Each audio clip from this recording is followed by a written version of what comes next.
Hello, everyone. This is Arya, and with Deltarune Chapter 5 only probably about a few months away from release, I'd like to talk about my GOAT, Azrael.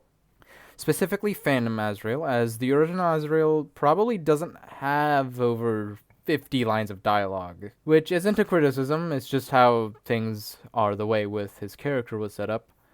Anyhow, Phantom Azrael. After Undertale's release, the fandom was hungry for more, and they made that more through alternate universes, or as you know them, AUs.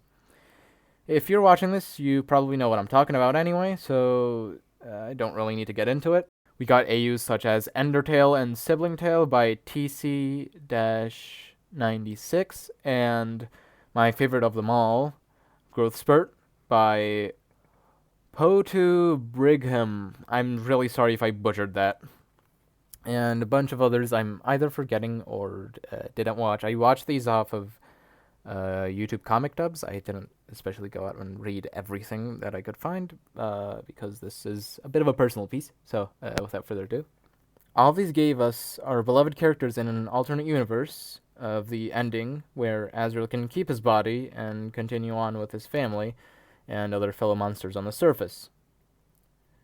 In the majority of these depictions, he's making up for lost time and catching up with everyone else, generally alongside Frisk and sometimes Monster Kid. He was generally portrayed as pure little clueless, perhaps, and I found that relatable at the time I watched all this stuff, which was about middle school.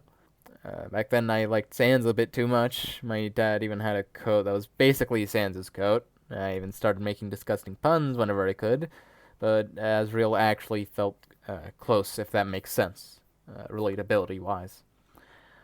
Surely someone out there knows what I'm talking about. So in Sibling Tale and Endertale, I'd say he's about middle school age, so it connected to me right as I got into Undertale at the time. Then there was Growth Spurt, which I did like back then, but I just liked it. Now, having grown up on the brink of 19, I love Growth Spurt Azrael so much more. Honestly, the best piece of fan media where he's in the spotlight. This freaking comic I looked at when I was a wee little middle schooler and went, huh. And now I've experienced that almost word for word, bar for bar. It's just weird, and I like it. More on Azrael himself. In this, he's what I'm assuming to be a young adult trying to catch up in life, whether that be his magic that he both struggles in and is afraid of due to his past life as Flowey creeping in, or learning to drive, getting out clothes for himself, or trying out dating. As the title of the comic suggests, he's going through his growth spurt, experiencing the pains and oddness of becoming an adult, the angst, the what am I going to do in my future, the moving forward from past mistakes. It really resonated with me on a recent rewatch in preparation for this video. And then Deltarune came out, confused us, excited us, and gave us what you can basically call a name drop. Fast forward past the Azrael content famine. Ooh, December holiday, the mysterious older child of the Holiday family. In the summer of 2025, we got a good look into her room, and in said room found these very important items. Your brother's shirt, your brother's retainer. Ooh, boy, someone stop the hungry fans.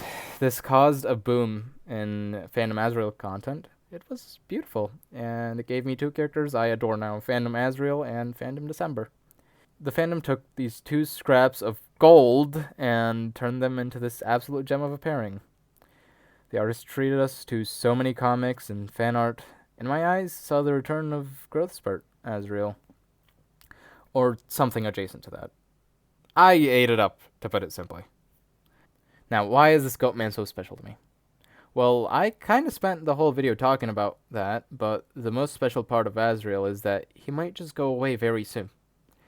I have a feeling he'll be introduced in Chapter 5, or at the very least 6, perhaps along with an official Sprite of Death. A talking noise, if Toby's generous. And with the eventual official appearance these special time capsules of characters will eventually fade away, and the official versions will take precedent in the future fan works. Now, as long-standing as Phantom Azrael has been, I don't think he'll completely fade away, but he'll definitely be drawn and depicted less. Same goes for December, but Phantom Des has had basically only a year in the limelight, and if her official counterpart is drastically different, I will be missing her too. So yeah, let's see what Toby has cooking in the oven for Chapter 5. I'm hella excited, you're probably hella excited, and yeah, see you all next time. Bye!